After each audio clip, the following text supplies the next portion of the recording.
안녕하세요. 리엠파트너스 이승재 변호사입니다. 네, 안녕하세요. 엄민지 변호사입니다. 저희 형사재판 워낙 많이 하다 보니까 재판 다니다 보면 정말 많은 유형의 분들을 만날 수 있는데요. 형사재판 받는 분들 대부분 유죄가 인정되는 경우라서 재판을 받을 때 굉장히 고분고분하지 않을까라고 생각하시지만 꼭 그렇지만도 않습니다. 오늘은 재판을 받을 때 어떻게 대응하면 좋은지 알려드리겠습니다. 지난 17일 걸그룹 연습생 출신인 한서희 씨가 집행유예 기간 중임에도 불구하고 마약을 투약한 혐의로 실형을 선고받고 법정 구속됐습니다. 네, 그런데 한 씨는요, 선고 후에 판사를 향해서 자신이 실형을 선고받을 이유가 없다면서 아이씨 진짜라고 하면서 심한 욕까지 했다고 하네요. 예, 실제로 판결이 선고될 때 판사님이 언제나 피고인에게 유리한 판결을 내리는 것은 아니기 때문에 판결 선고에 불만을 표시하는 경우가 종종 있기도 합니다. 네, 하지만 대부분의 경우에는요, 단순히 불만을 표시하는 정도에 불과하고 심하게 난동을 부리는 경우는 사실 저는 본 적은 없는데요. 한 씨는 재판장이 유죄를 선고하고 법정 구속을 명하자 저 구속 안 될 건데요. 판사님 지금 뭐 하시냐고요? 라고 하면서 욕설까지 했다고 합니다. 예. 당연히 법원의 판단은 존중되어야 합니다.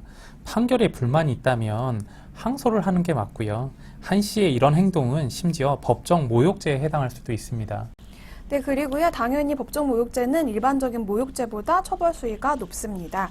실제로 재판을 받는 과정에서 증인으로 신문 중인 피해자의 진술 중에 피해자를 협박하는 언행을 하면서 재판장에게 자신이 처벌을 받으면 될 게 아니냐라고 소리친 피고인은 징역 1년 2개월에 처해지기도 했습니다. 아무래도 제가 형사 전문 변호사이다 보니까 형사재판에 참석할 일들이 상당히 많이 있는데요. 그럴 때마다 제가 피고인들한테 부탁드리는 게 있습니다. 먼저 재판을 받으시는 날 최대한 깔끔하고 단정한 옷차림을 하라는 겁니다. 근데 생각보다요, 재판 받으시러 오시는 분들 중에는 진짜 화려한 옷이나 트레이닝복에 슬리퍼 신고 오시는 분들도 진짜 많으시거든요.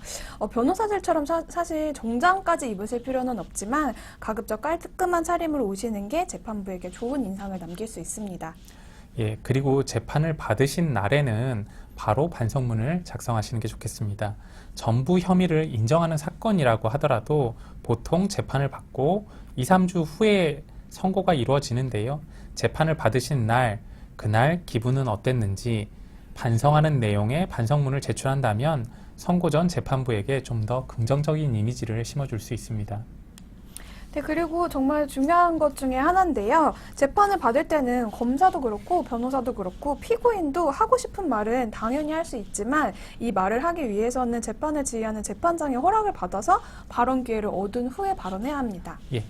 그렇기 때문에 재판을 받고 있는 중에 갑자기 하고 싶은 말이 생기더라도 옆에 있는 변호사한테 이 말을 해도 되는 것인지 언제 해야 될 것인지를 먼저 물어보시고 그 다음에 재판부의 허가를 받은 다음 말씀을 하셔야지 아무 때나 막 말씀을 끊고 하고 싶은 말을 막 하는 것은 바람직하지 않습니다.